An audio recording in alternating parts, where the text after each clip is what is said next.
DOCC, Al-Shabaab, DOCC, Al-Shabaab, DOCC, terrorist, DOCC, terrorist, DOCC, Al-Qaeda, DOCC, Al-Qaeda, DOCC. In a secret location deep in the Somali bush, I meet Al-Shabaab, one of the most feared Al-Qaeda affiliated organizations.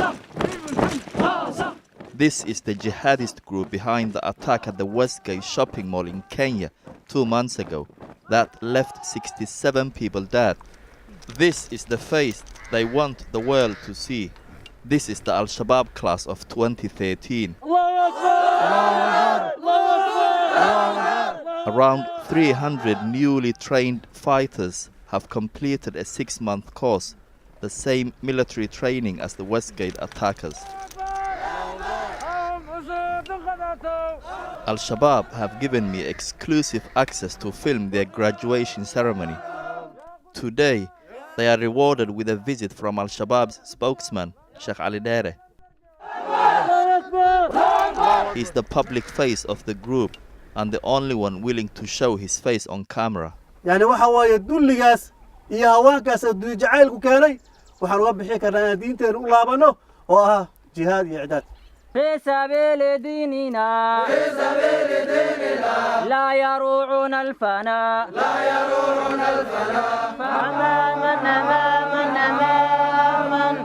There are young Muslims from all over the world, Arabs, Kenyans, and even I was told a small number from Britain. I tried, but I wasn't allowed to speak to them. This was one of 2 fully armed brigades I saw during my stay. These men are determined to crush the Western-backed Somali government in Mogadishu. The weak government is propped up by African Union troops, including Kenyan forces, who invaded southern Somalia 2 years ago. Some Western analysts believe Al-Shabaab is in decline, but the group say the Westgate attack proves how strong they remain. That's why Al-Shabaab viewed the Westgate shopping mall in Nairobi, Kenya as a PR victory. These terrifying images from the attack show Al-Shabaab fighters casually walking through the mall as they shoot civilians. I challenged Sheikh Ali Dere how he could justify killing innocent shoppers. dad masaakiin oo meesha ka adeeganaya nolol maalmeedkooda raadinayay bay ahaayeen maad militariga raadstaan intaad shacabka weeraraysaan. Kenya idan lagu duusay intaas ay dhacda ka hadalnay war naga leexda war radaayo dhulkeena noo dhaafo dadkeena noo dhaafo war dagaalka naga daayo yani waa u dignay oo u sheegnay waxa weeye marka diida intooda marka fariintii ina marka aan gudbino iyadoo dhig la socdo marka waxa weeye islaamahoodu kama liitaan wiilashooda kama liitaan carruurtooda kama liidato hatta kuwayna baabiyeen marka kuwada ka go'an tahay. For Al-Shabaab, the attack has been used to inspire new soldiers. maanta Kenya maxaa haysta wiilal idinkoo kalkaleeta tababarka intaad qabtaan oo kala qabo naftoodii rabbi ka gata tabaaraka wa tacaala ayaa ilaahay tabaaraka wa tacaala muslimiinta wuxuu kaga siiyey guul fara badan. And it's not just Kenya that Al-Shabaab see as a legitimate target. The head of the UN mission in Somalia is British, and Al-Shabaab regard Britain as part of the war against them. marka Ingiriis maxay idinku hayaan hadda nabadgelyo uga baahantiin? waxay ugu hayaan waxa weeye waddankeena ayaga u guuleysay ayaga haysta muqdisho waxa haysta 80% iyaga mas'uul ah ninka ugu muqdisho haysta hadda waa iyaga calool shaqaystayaashan Afrikaanka meesha la keenay waa iyaga Kenya waxa soo riixayahay waa iyaga waxa way dhibaatada ugu badan waddankeena waxa ku haya Ingiriiska way marka Mareykanka laga soo tago Mareykanka koowaad Ingiriiska labaad way marka waxaad leedahay haddii ay ciidamadan Afrikaanka taageerayaan ay dhaqaale siinayaan dagaal ku jira target way noqonayaan iyagu dagaal ku jira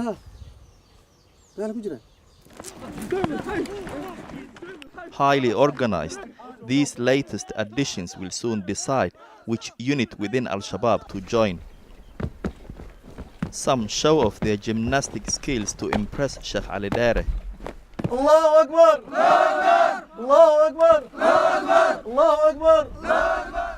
The recruits might remain regular fighters, become bomb makers, or work for the Amniyat, Al-Shabaab's elite intelligence network. but the most popular unit is the Suicide Brigade. And believe it or not, there is a long waiting list. Only the best recruits will be accepted. markaanu dagaalano oo aanu shahiidno ilaahay agtiisa waxaan ka rajaynaynaa jannatu firdaws alculya waxaan rajaynaynaa xur alcayn iyagu maxay rajaynayaan waxba rajayn maayaan. Al-Shabaab have been designated as a terrorist organization by several Western nations. After losing control of 4 major cities, the Islamists were thought to have been defeated, but they still control large parts of the country and see themselves as an alternative government. This is Bula Burde, a key strategic crossing point on the Shabelle River. It's an Al-Shabaab stronghold. It also happens to be the town where one of the Westgate attackers came from. The number and identities of the attackers still remains a mystery. Kenyans claim there were only 4, but locals here suggest there were more, and some are even believed to have returned to Somalia. soo bandhigi doontaan marka raggii ka qayb qaatay hadba waxay ku xiran tahay munaasabada isaan aragna anagu in maxay wadankoodii daaqilka bartankiisii wax ka dhacaan oo la weeraro oo muddo inta la haysta haddana aysan garanaynin raggii ma baxeen ma joogaan imisay ahaayeen xitaa aysan garanaynin maxaa taata afkiilka hadda tabardarrada tusinaysa marka waad ku raaxaysanaysaan idinku anaga aad u faraxsanahay tabardarrada. Unlike other parts of southern and central Somalia, there is peace here, but it's under Al-Shabaab's strict Sharia law. Although women do go to school and are allowed to run their own businesses. The locals might not agree with Al-Shabaab's military campaign, but they told me they appreciate them for bringing law and order. I asked local elder Muhammad Badal what life is like now under the self-appointed Al-Shabaab rule. aad iyo aad u fiican tahay waqti kasta wadan ammaan waay cabsi ma jirto xabad lama rido. I followed the Hizbat, the Al-Shabaab police, on their beat. None of them would let me film their faces. The first stop was this restaurant, telling the female owner to remove the rubbish from outside. Then they make their way to the local hospital, where they check the pharmacy for out-of-date medicine.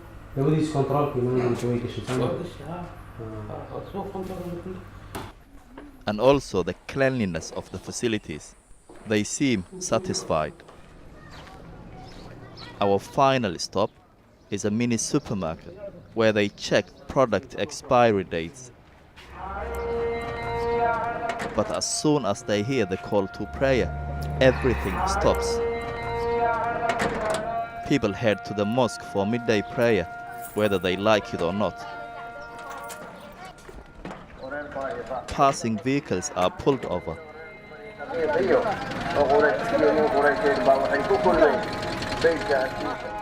The Al-Shabaab police make sure everyone goes to the mosque.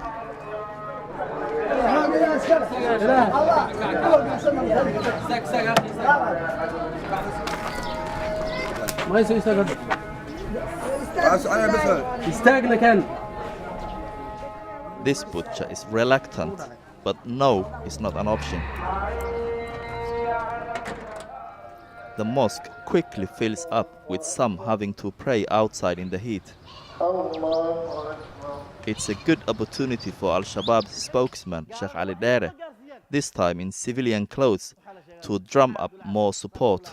عند الربا قال إيه لا حساب تنتو إذن كواي عند الربا إن عادوا كدفع إذن كواي وشينا ونود هاي بإذن الله تبارك وتعالى قال هذا وحي راو دم قلب كوي 8 ساعات جوجان ساعة راو دم.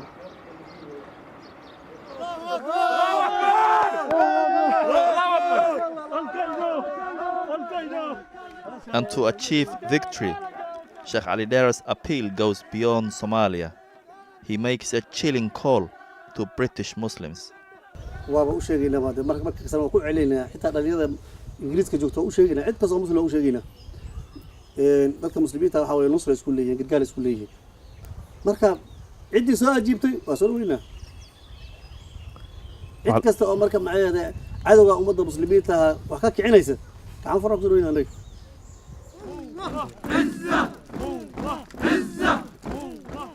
It's an ominous message from a group that says it's been revived and strengthened by the Kenya attack. They say they will strike again. The question is where and when.